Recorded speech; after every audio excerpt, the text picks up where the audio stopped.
एवढं प्रेम. त्या भगवंताचं नामस्मरण कसं करा? निष्काम. जो तिसरा पुरुषार्थ आहे, धर्म अर्थ काम आणि मोक्ष. धर्म अर्थ आणि काम, त्यामधलं काम, नाहीतर आपलं धुणं भांडे काम नाही. ते देतात सोडून बसतात जमाळवडीत. घरी म्हणतील बाई कुठली का तकारी नाहीये, ज्यांनी कामच करू नको म्हणून सांगितलं आणि आपल्याला तेच पाहिजे. आहे का नाही? तेच पाहिजे आपल्याला. काम कधी कोण नको म्हणतंय. धुणं भांडे काम नाही, ते कर्तव्य आहे.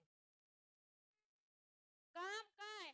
ज्यामुळं मनामध्ये विकार उत्पन्न होतात, ज्यामुळं मनामध्ये विषय उत्पन्न होतात, तो काम दूर करायचा, म्हणजे मनामधली इच्छा दूर करायची. तिसरा पुरुषार्थ आहे, त्या पुरुषार्थाला लांब ठेवायचं. आणि यासाठी काय साधन असेल तर नामस्मरणाचं. हे नामस्मरण करा. त्यासाठी कोणत्या जपाचं केलं पाहिजे तर षडाक्षरी आणि पंचाक्षरी. तुम्ही म्हणता आम्ही श्री शिवाय नमस्तुभ्यम म्हणतो, काही वाईट नाही, अजिबात वाईट नाही. पण त्याचा अर्थ जाणून घेतला का? जसा ओम नमः शिवायचा अर्थ तुम्हाला सांगितला, तसा त्याचाही अर्थ सांगणं गरजेचं आहे. प्रत्येक माणसाच्या नावाच्या अगोदर श्री लावलं जातं. श्री म्हणजे विद्यामान, श्री म्हणजे बुद्धिमान, श्री म्हणजे चैतन्य स्वरूप. हा झाला श्रीचा अर्थ. नमस्तुभ्यम, मी नमस्कार करतो. मी विद्यामान तुम्हाला नमस्कार करतो, मी चैतन्य स्वरूप तुम्हाला नमस्कार करतो. मग हा कुठं मंत्र होतो का माहिती? जागृत होईल का एखादं चक्र यानं? तुमच्या तरी मनानं हो द्या. एखादं चक्र जागृत होईल का? या 6 चक्रामधलं एखादं चक्र जागृत होईल का? मग होणार नाही. यामुळे जर चक्र जागृत नाही झालं तर भगवंत धावत येईल का? नाही येणार. मी तुम्हाला नमस्कार करतो, हो करतो, पुढे चला ना. म्हणून षडाक्षरी आणि पंचाक्षरी मंत्र कुठल्याही गुरुकडे जा. सांप्रदायिक म्हणत नाही, कोणताही संप्रदाय असू द्या. संप्रदाय फक्त आपल्याला 2 माहिती आहेत, अनेक संप्रदाय आहेत. एक माहिती वीर शैव, दुसरं माहिती वारकरी. आनंद संप्रदाय, भरपूर संप्रदाय आहेत. कोणत्याही संप्रदायामध्ये जा, कोणत्याही संप्रदाय करून गुरु करा. ते गुरु मंत्र देत असताना षडाक्षरी पंचाक्षरीच देत असतात, दुसरा मंत्रच नाही कुठला.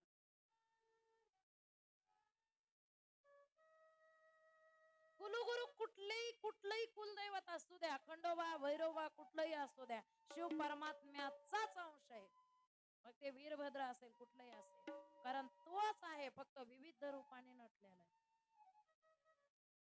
काही गोष्टी जाणून घेताना आपण कमी पडत असतो, काहीतरी ऐकत असतो, काहीतरी सांगत असतो. पण शिव महापुराण कथा सांगते, जीवाचा उद्धार व्हायचा असेल आणि विकार उत्पन्न होऊ द्यायचे नसतील तर षडाक्षरी आणि पंचाक्षरी मंत्राचाच जप केला पाहिजे. यासारखा दुसरा श्रेष्ठ मंत्रच नाही कुठला.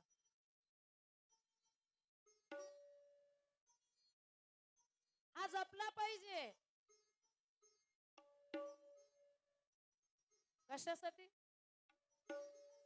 6 चक्र जागे होऊन त्या कृपा भगवंताची. कुठे आहे भगवंत? इथंच आहे, हृदय मंदिरामध्ये. कशाला त्या भगवंताच्या मंदिरामध्ये जायचं? भगवंत कुठे आहे?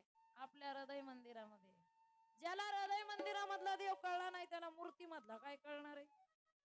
मूर्ती मधला देव कळून घेण्यासाठी अगोदर कुठं जावं लागतं? हृदय मंदिरामधला. माणूस हृदय मंदिरे साधविला देवा, हृदय मंदिरे साधविला देवा, हृदय मंदिरे साधविला देवा,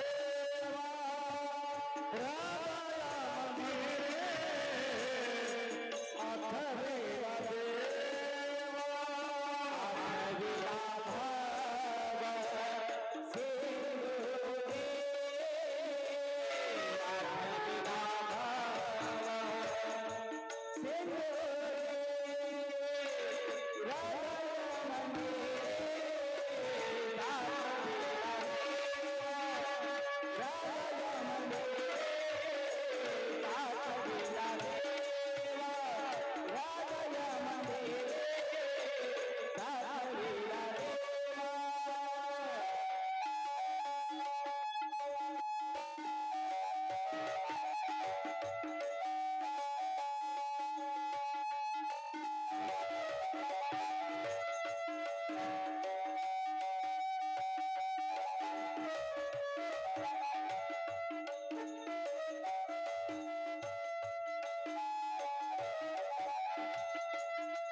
हर हर महादेव हर महादेव महापुराण भगवान भगवान की जय. षडाक्षरी मंत्र सांगितला.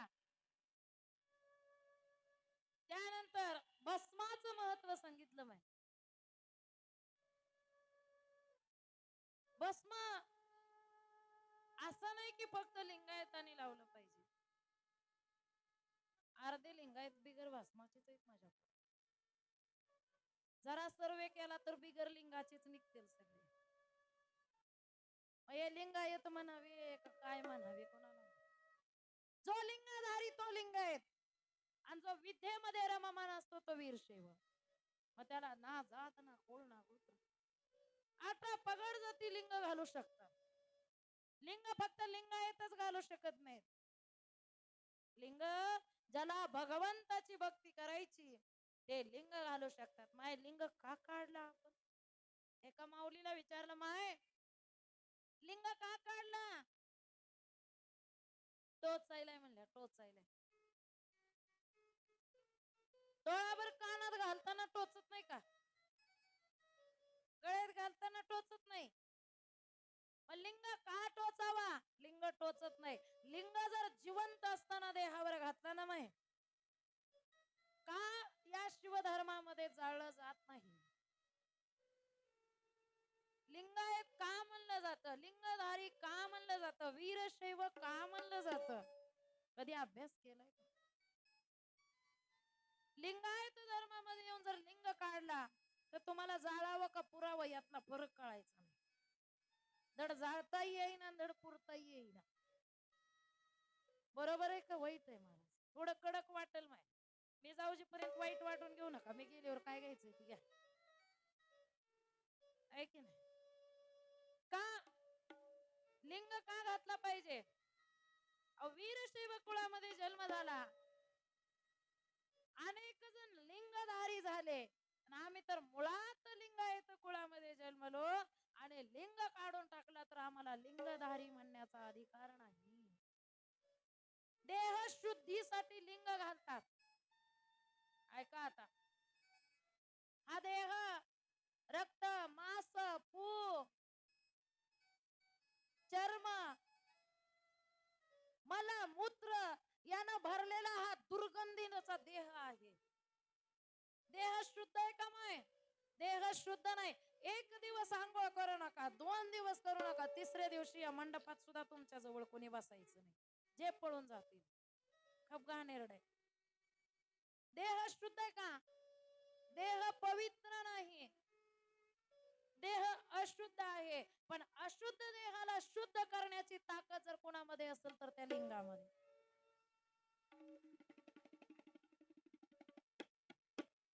विचार करा, हा देह आपल्या लिंगावर धारण केला की देह शुद्धी होते.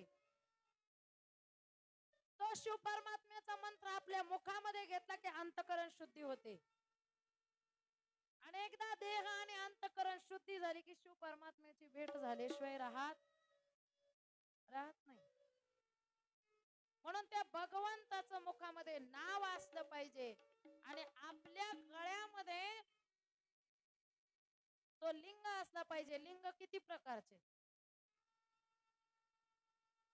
लिंग अनेक प्रकारचे. एक स्थावर लिंग आहे, दुसरा चरलिंग आहे जो इष्टलिंग आहे, तिसरा पार्थिव लिंग आहे जो आपण पार्थिव लिंग पूजा ठेवणार आहे ती एक दिवशी. लिंगायताने सांगितलं पार्थिव पूजा करायची का नाही करायची? करायची. इष्टलिंग पूजा करून स्थावर लिंग पूजा करू शकता, इष्टलिंग पूजा करून पार्थिव लिंग पूजा करू शकता, इष्टलिंग पूजा करून स्फटिक लिंग पूजा करू शकता. पण इष्टलिंग पूजा न करता तुम्ही कोणतीही पूजा केली तर भगवंत तुमची पूजा घेत नाही. इथं माना हलवान घरी गेलं की काढून टाकल्याला घाल, एवढी कृपा करा. हा इष्टलिंग अंगावर घालणं, देहावर घालणं. इष्टलिंगामध्ये कसं आहे म्हणजे मी सूक्ष्म रूपानं आहे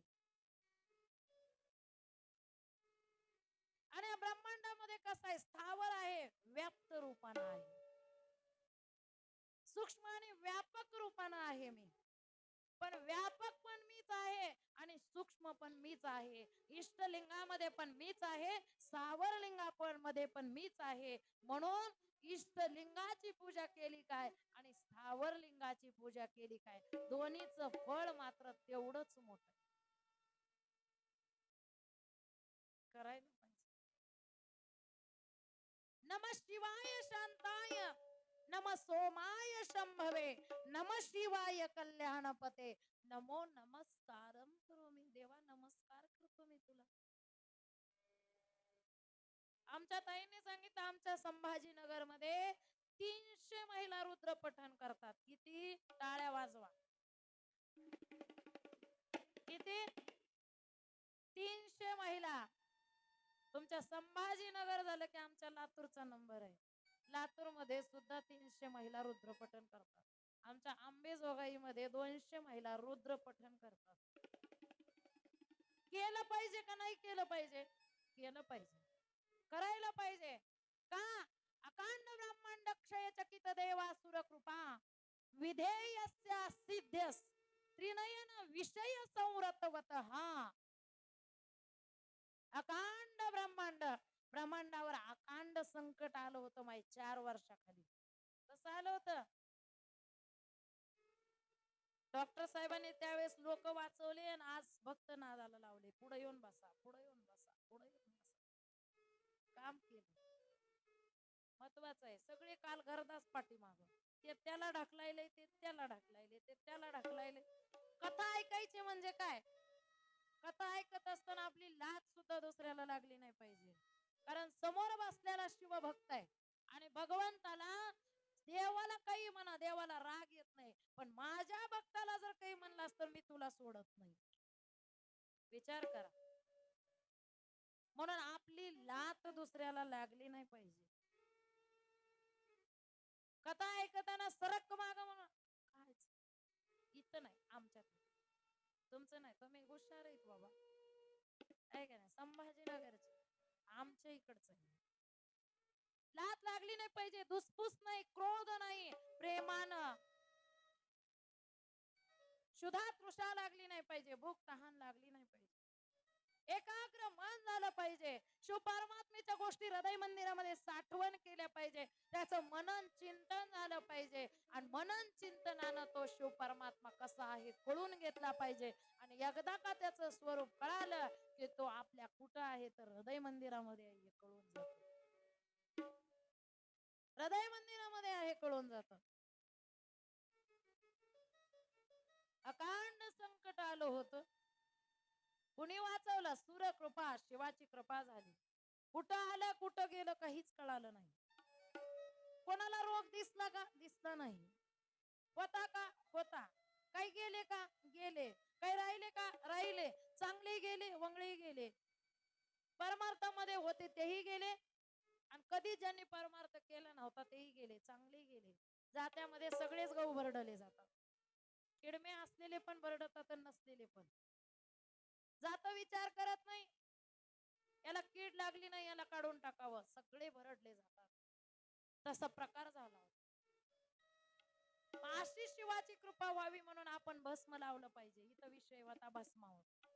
कुठंही गेलं तर जिथं गेलो तिथं जायचं, पुढं गेलं तर पुढं नाही जायचं, मागच यायचं.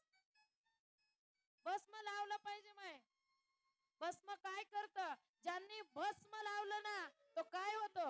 पाहुनिया भस्मधारी. पाहुनिया भस्मधारी पाहुनिया भस्मधारी पाहुनिया भस्मधारी पाहुनिया भस्मधारी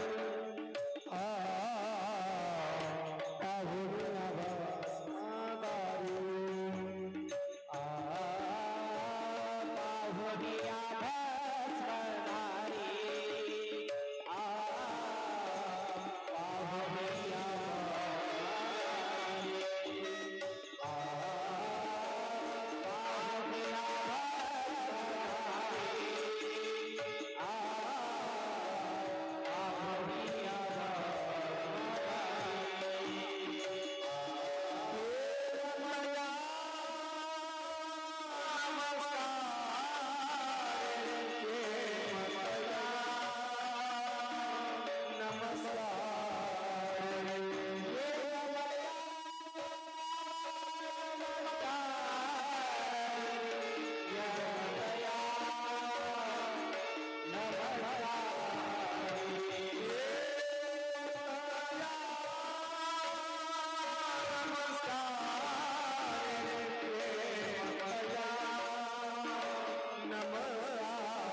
बघा, भस्म लावलेल्या माणसाला यमाची सुद्धा हात लावायला अधिकार नाही.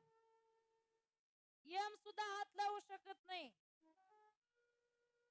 भस्म कोणीही लावू शकत. भस्म असं नाही की लिंगायतानीच लावावं. भस्म कोणीही लावू शकत.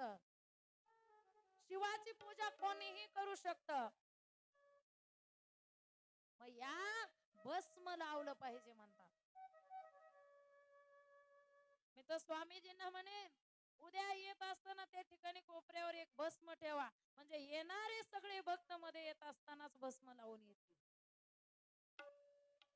भस्म लावलं पाहिजे. असा शिवभक्त, त्या शिवभक्ताला यम सुद्धा हात लावू शकत नाही. बघा, शिवलीलामृत मध्ये कथा आलेली. एक श्वान होता, कुत्रा होता, आणि एक माणूस होता. जो माणूस कधीही कधीही कधीही देवाच्या दर्शनाला गेला नाही, कधी गुरुचा आदर केला नाही, कधी कधी कुठं सत्कर्मामध्ये आपला 1 रुपया घातला नाही, असा माणूस, त्याला मृत्यू आला ना, आला तो आला. नेमका आताचे मृत्यू फार सोपे. छातीत चमकू लागलं, नेमकं देवाच्या पुढं आला, आणि देवाच्या पुढून असंच मारुतीच्या मंदिरात कुत्र्याच्या पुढून असंच जात असताना त्याला झटका आला आणि झटक्या आल्या बरोबर तो तडपडू लागला. पण त्यानं नेमकं एक गंमत केली होती. त्यानं आयुष्यभर कुठल्या देवाला गेला नाही, आयुष्यभर कुठं दान धर्म केला नाही, आयुष्यभर कधी साधू संतांचा आदर केला नाही. कमीत कमी देवावर भाव नसेल तर गुरुवर ठेवा, गुरुवर नसेल तर संतांवर महात्म्यावर ठेवा, महात्म्यावर संतावर नसेल तर आपल्या बायकोवर ठेवा, आपल्या नवऱ्यावर ठेवा. बरोबर आहे का? हो म्हणायला आहे की नाही? बायकोवर ठेवा म्हणलं की मागची ग बस म्हणलं माणसंच कमी काय म्हणणार. मग एका तरी माणसावर ठेवा आणि माणसावर नाही ठेवता आला तर प्राणी मात्रावर ठेवा. त्यानं कुत्रा पाळला होता. तो कुत्रा नैवेद्य खाण्यासाठी मंदिरामध्ये गेला आणि शिव परमात्म्याला त्या कुत्र्याचा धक्का लागला. त्या कुत्र्याच्या पाठीला भस्म लागलं. ते कुत्रा तडपडत असताना त्या माणसाच्या जवळ आला आणि त्या माणसाच्या जाऊन छातीवर बसला. त्याच्या पाठीमागचं भस्म त्याच्या हृदयाला लागलं आणि यम न्यायला आल्या बरोबर म्हणले हा भस्मधारी कधीच पुण्य केलं नाही. राखेचा कुंडा मस्तकी लागला, राखेचा कुंडा मस्तकी लागला, राखेचा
भस्माचं महत्व आहे.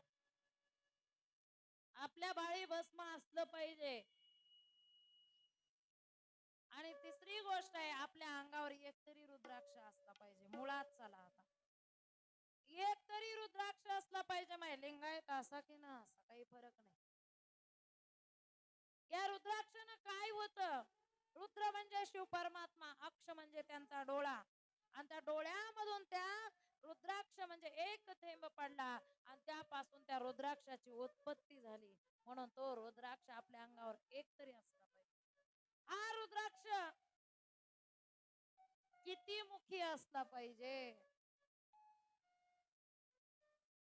एक मुखापासून 14 मुखापर्यंत रुद्राक्ष. एक मुखी रुद्राक्ष साक्षात शिव स्वरूप आहे. साक्षात शिव स्वरूप. शिव म्हणजे ज्ञान, शिव म्हणजे सत्य, शिव म्हणजे मोक्ष, असा शिव स्वरूप आहे. मग एक मुखी रुद्राक्ष घालणं म्हणजे तितक्या नियमाने वागावं लागतं. मुळात रुद्राक्ष घालायचा म्हणलं तर तामस प्रकारचा आहार ज्याला सोडणं होतं ना त्यांनीच रुद्राक्ष घातला पाहिजे. तामस प्रकारचा आहार म्हणजे कोणता? जे खाऊ नये ते खातात. विचार करा माणसाची वृत्ती कशी बघा. अरे अरे माणसा तुझी वृत्ती कशी? मेल्यानंतर देहाला शिवलं म्हणून तो आंघोळ करतो आणि मेलेल्याच प्राण्यांना तो भक्षण करतो. अरे का रे प्राण्या तुझी वृत्ती कशी कशी वृत्ती आहे बघा,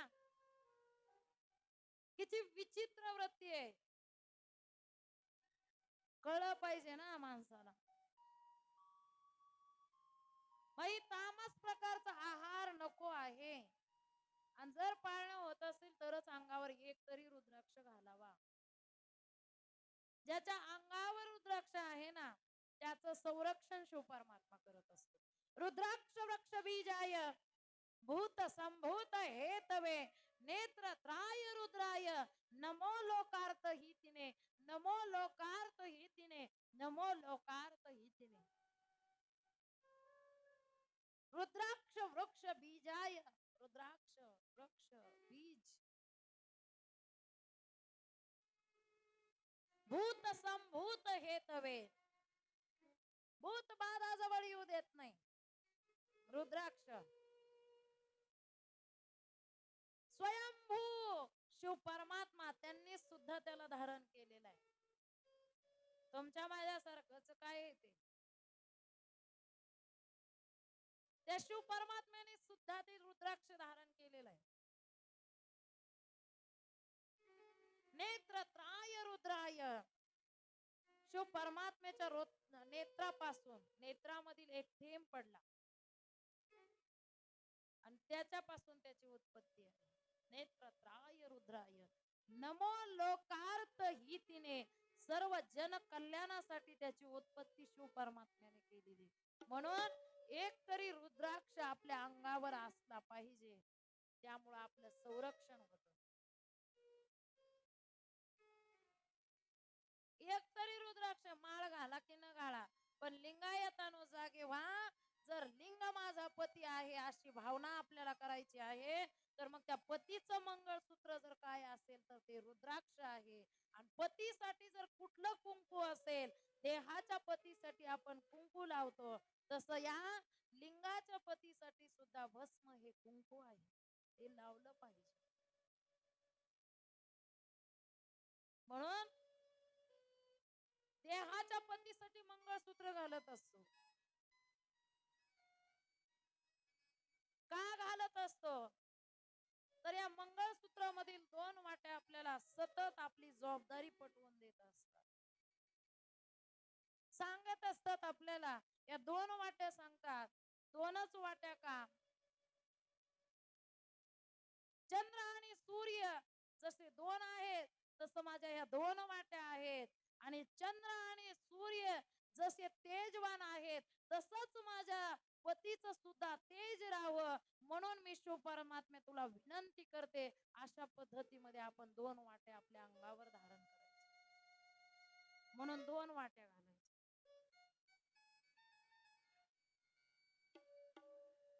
घातलं पाहिजे जसं ते घातलं पाहिजे माहिती ना तसंच एक तरी रुद्राक्ष आपल्या अंगावर असला पाहिजे. हे अत्यंत महत्वाचं. म्हणून रुद्राक्ष महिमा सांगितलेला आहे. त्याचबरोबर बिल्वपत्र त्रिदलम त्रिगुणाकारम त्रिनेत्र त्रियायुधम त्रिजन्म पाप संवारम एक बिल्वम शिवार्पणम. एक तरी बिल्वपत्र शिव परमात्म्याला अर्पण केलं पाहिजे. किती दल असलेलं झोपल्या काय माहित सगळ्या पाठीमाग नाही झोपल्या, शक्यच नाही.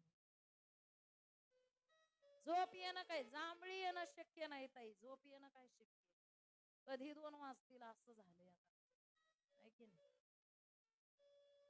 का ज्ञान गरजेचं आहे. कलियुगामध्ये ज्ञानाला फार महत्व. मग त्रिदलम त्रिगुणाकारम भगवान शिव परमात्मा 3 गुणाचा कारण आहे, सत्व रज आणि तम. आणि या शिव परमात्म्याने 3 दल असलेलं म्हणजे त्या दल सुद्धा किती आहेत तर 3 आहेत. का तर गुण सुद्धा किती आहेत 3 आहेत, सत्व रज आणि तम. 3 गुण शिव परमात्म्याला अर्पण करायचे. का? त्रिजन्म पाप. किती जन्मामधलं? 3 जन्मामधलं. स्वर्ग लोकामधलं, मृत्यू लोकामधलं आणि पाताळ लोकामधलं पाप नष्ट करण्याची ताकद केल्याशिवाय तारणारा नाही. जरी ब्रह्मदेवाने सृष्टीची निर्मिती केली असेल, विष्णूने त्याचं पालन केलं असेल, रुद्राने त्याचा संहार केला असेल, पण तिन्हीला सत्ता शिव परमात्म्या तुझी आहे. म्हणून 3 दलाचं दल मी तुला अर्पण करतो. ही भावना शंकराला माझ्या महादेवाला माझ्या माझ्या माझ्या आवडते बेलाचे पान पान आवडते बेलाचे पान आवडते बेलाचे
बाळूमामाच्या मेंढ्यासारखंच करायला लागल्या माझा माझा शिवा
शिव महापुराण भगवान की क्या बात है क्या बात है बसा मिळेल तिथं जागा बसा जिथं जागा असेल ना तिथं बसा माझं तुझं म्हणू नका बघा सुंदर असणारी ही शिव कथेमध्ये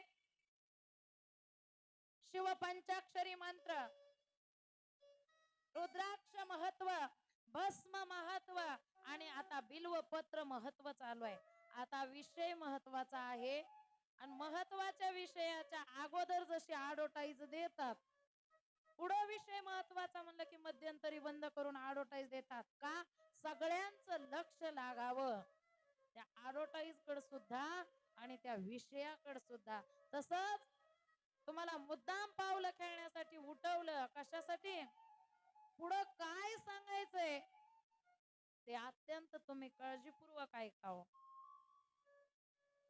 त्रिदलम त्रिगुणाकारम तीन दल असलेलं 3 गुण आहेत तुम्ही बिल्व पत्र कसं वाहता आता मला सांगा सवास वाहता की उलटीकडून वाहता जसं झाडाला बिल्व पत्र येतं तसंच वाहिलं पाहिजे असं शिव महापुराण कथा सांगते एका माता माऊलीनं म्हणले माय देवाला शिरा टोचतात म्हणून मी उलट वाहते मी म्हणलं तुला देवाने कधी फोन केला होता मला शिरा टोचतात म्हणून आता का फोन मला तर आला नाही आणखी तुम्हाला कसा आला फोन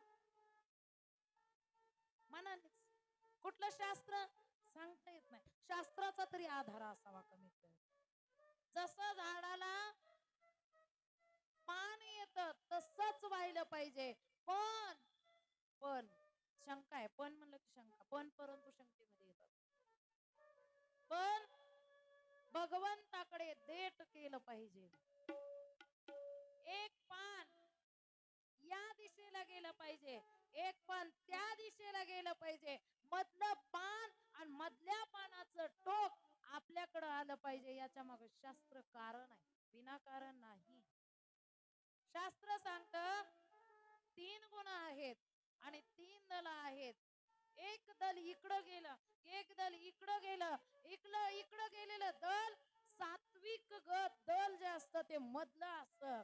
सात्विक गुण आपल्याकडे यावा म्हणून आपण इकडं राजस गुण सोडतो, इकडं तामस गुण सोडतो आणि मधलं जे आहे त्याचं टोक आपल्याकडे करतो. कारण देठ भगवंताकडे केलं तर देठाच्या माध्यमातून भगवंताचा सात्विक गुण आपल्यामध्ये येतं. काही कळालं का? कळालंय का? काही का उगा ऐकायला आपापसात बोलू नका. माय थोड्याला आता लागल्या असल्या तर सहन करा. काय होते आपल्याच इथं शेजारने पाजारने लोकांच्या आणल्या का? आंबेजोगाईवरून आणल्या का भरून? आम्ही तुमच्याच इथं आपल्या माणसाच्या लाता खाव्या. पहिलीच म्हण आहे आपल्याच्या पायती पडाव पण दुसऱ्याच्या उशाला जाऊ नये. तसं खाल्ल्या तरी 2 लाथा काय होते तेव्हा बोलू नका ना. फक्त इकडे बघा. राजेश गुण कुठे गेला पाहिजे? बाजूला गेला पाहिजे. माझ्या मधला राजेश गुण. तामस गुण कुठे गेला पाहिजे? बाजूला गेला पाहिजे. माझ्या मधली तामस वृत्ती जे भांडण करणं, सतत सतत सतत भांडण करणं, पुरी वृत्ती, ती वृत्ती बाजूला गेली पाहिजे. काय यायला पाहिजे? सात्विक गुण यायला पाहिजे, सत्कर्म यायला पाहिजे, सात्विक गुण यायला पाहिजे. ज्ञान प्राप्त जर कुठं असेल तर भगवान श्रीकृष्ण सांगतात सत्वात संजायते ज्ञानम, सत्वात संजायते ज्ञानम. सात्विक धर्मामध्ये, सात्विक कर्मामध्ये ज्ञान आहे. म्हणून सात्विक धर्म माझ्याकडे येऊ द्या, सात्विक कर्म माझ्या हातून घडू द्या. असं का? तुम्हाला चालू दृष्टांत बरेच सांगते पुराणात.